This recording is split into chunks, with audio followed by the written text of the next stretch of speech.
Autre question qui concerne près d'1 million de familles en France. Les colonies de vacances seront-elles ouvertes cet été? Fermées depuis le 14 mars dernier. Elles observeront de près le choix du gouvernement le 2 juin prochain. En attendant, elles se préparent avec la mise en place de nouveaux dispositifs sanitaires. Reportage Françoise Vallée, Noé Salem. On a des nouvelles pour la colo cet été ? C'est le cadeau de ses 10 ans.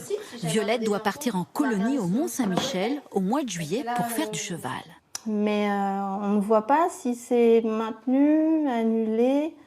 On n'a pas d'infos, donc on peut croiser les doigts. Qu'est-ce que t'en penses ? 80% du séjour est payé, mais elles n'ont aucune nouvelle. Comme de nombreux parents, Valérie Mounier est inquiète. D'autant plus que nous, on travaille avec mon mari, qu'on n'a pas de grands-parents qui peuvent la prendre, et c'était la solution, voilà, juste à la fin de l'école, en fait. Violette devra attendre l'annonce du gouvernement, le 2 juin, tout comme les organisateurs de séjours.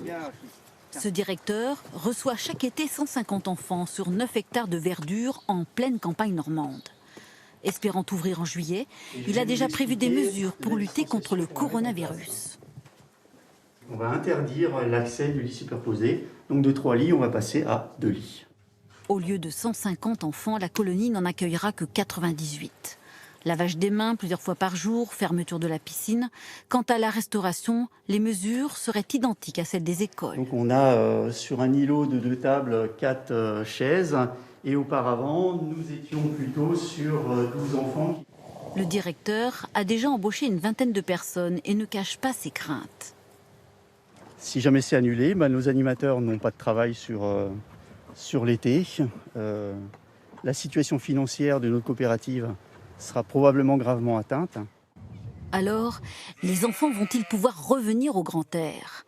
Partout en France, les professionnels des centres de vacances s'inquiètent. On n'a toujours pas d'éléments sur est-ce que les séjours resteront dans un périmètre de 100 km autour des lieux d'habitation, est-ce que ce sera sur tout le territoire national.